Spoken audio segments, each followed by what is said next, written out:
Okay, so I talk about abolition a lot. And whenever I discuss abolition, so many people just feel compelled to tell me they don't agree with abolition for one reason or the other.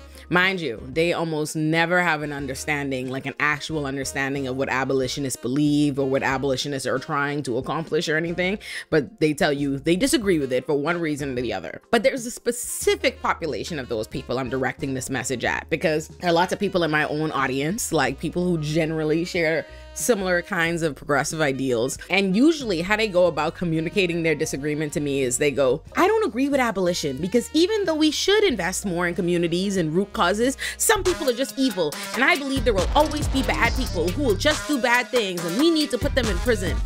And to y'all specifically, I say, what is your point? Like, what is the point? No, really, like on what point do you really think you disagree with abolition? Just think about it for a moment.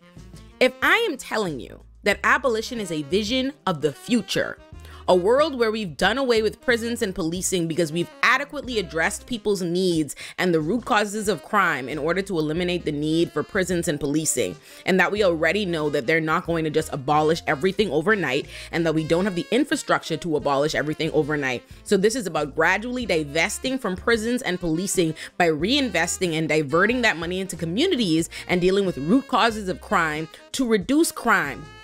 What exactly is the value of the disagreement you feel compelled to voice by saying you agree with only all of the actual steps we can realistically take in our lifetime, but you just don't agree with abolition because some people are just evil?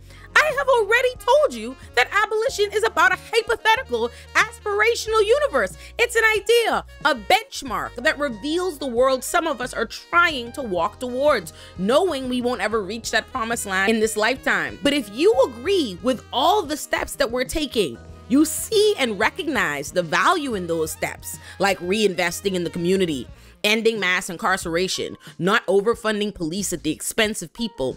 Why do you care about how some of us frame that journey and where we wish to end up? What is actually the worth of the disagreement you think you have? What does it matter whether you believe that we can ever reach that hypothetical future where we don't need prisons or police because there's no crime? All that matters is you support the initiatives that would get us closer to it. Even if you don't think it's ultimately possible, we can get pretty close. We can have as little crime as possible, as few bad apples as possible, if we actually tackled those problems for real. If we stopped supporting the targeting and over-policing of the most under-resourced communities and instead invested in them. If we changed our value system as a society. You really don't need to agree with me that abolition is possible if you agree that that world would be a better one than the one we have, and you agree with the intrinsic value of doing the things that I happen to believe would get us to that future. There will always be some evil people. Okay, then why focus on the outliers? If we have an option that could tackle most of the problem, isn't that better? Would you prefer doing mass incarceration, militarized police states, in the prison industrial complex that has absolutely no intention of reducing crime or protecting victims because the system we have is designed to reproduce crime because it is a business built on disenfranchising the same impoverished communities? Mass incarceration and the prison industrial complex do not promise you a crime-free future. It does not promise you a crime-free lifetime. It promises you nothing, and you're fine with that. So why do you object to an abolitionist future or the idea of abolition because you say, oh, there'll still be a couple of people doing crime? Okay. You have tons of people doing crime right now with mass incarceration and the prison industrial complex.